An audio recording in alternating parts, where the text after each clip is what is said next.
যখন মা বোনদেরকে ধর্ষণ করছে, বাড়িতে বলে গেলে আমাকে মুক্তিযুদ্ধে যেতে দেবে না। আমি এক কাপড়ে কাউকে না বলে, এমনকি মায়ের কাছেও না বলে আমি পালিয়ে চলে গেলাম। মুক্তিযোদ্ধা আছে পেয়ারা বাগানে, এই খবরটি পেয়ে আমি ছুটে গেলাম সেই পেয়ারা বাগানে, এবং সেখানে গিয়ে তাদের সঙ্গে দেখা হওয়া এবং তাদেরকে কনভিন্স করা, এবং আমি যে পারবো এটা তারাও নিজেরা কনভিন্সড হওয়া, এ পর্যন্ত আমাকে যথেষ্ট পরীক্ষা নিরীক্ষা করেছে তারা।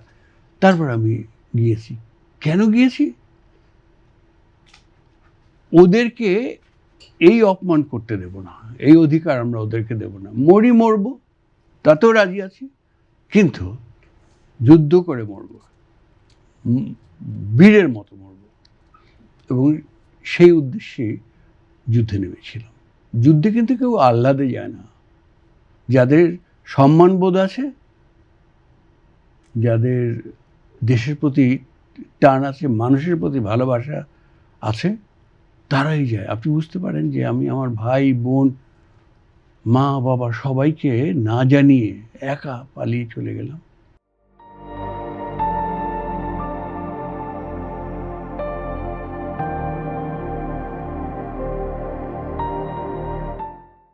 শুধু শুধু না, প্রচণ্ড একটা ভালোবাসা, যে ভালোবাসা পরিবার চাইতেও বেশি টেনেছে।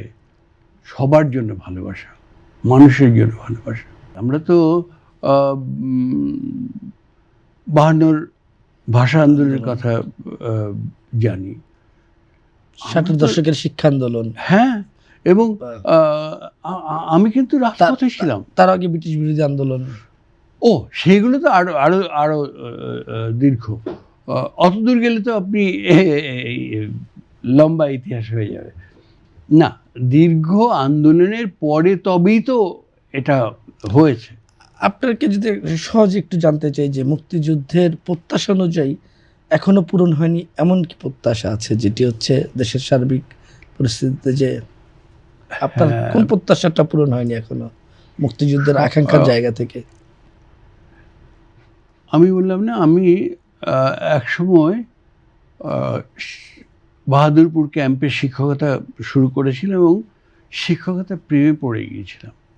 বাচ্চারা আমাকে এত ভালোবাসতো যে দল ওদের বসতে জায়গা দিতে পারতাম না। আমি সামগ্রিকভাবে যদি বলতে চাই যে মুক্তিযুদ্ধের কোন আকাঙ্ক্ষা বা প্রত্যাশাটা আপনার পূরণ হয়নি? ওই প্রকৃত শিক্ষার যে আশা, সেইটা আমার পূরণ হয়নি। কারণ আমি শিক্ষকতাই করবো সারা জীবন, এই ছিল আমার পরিকল্পনা। আমি ঢাকা বেসড ছিলাম, তো সবাই যখন রাজধানী ঢাকা হয়ে গেল, গ্রামাঞ্চলে একদম স্রোতের মতো মানুষ ঢাকায় আসতে শুরু করলো। সেই সময় আমি ঢাকা থেকে বিপরীতভাবে আমি গ্রামে চলে গেলাম। কারণ আমি যদি গ্রাসরুট থেকে মানুষকে তৈরি করতে না পারি, তাহলে উপরে উপরে এটা ভিনিয়ার্ড হয়ে যাবে, আসল সলিড কিছু হবে না। সেই জন্য আমি শিক্ষকতায় গিয়েছিলাম। কিন্তু প্রবলেমটা হলো, পাকিস্তান যখন স্বীকৃতি দিল, তখন পাকিস্তানের সঙ্গে খুব দ্রুত একটা ভালো সম্পর্ক করার চেষ্টা চলতে লাগলো।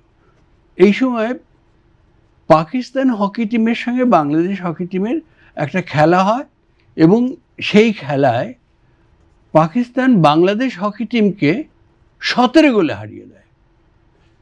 That made me crazy again. মানে 71-এ যেরকম ক্রেজি করেছিল সেই রকম। তো আমি চিন্তা করলাম যে এদেশে আমি আপনি জানেন আমি অনেক কিছুর সঙ্গে আমি নিজেকে জড়িয়েছি।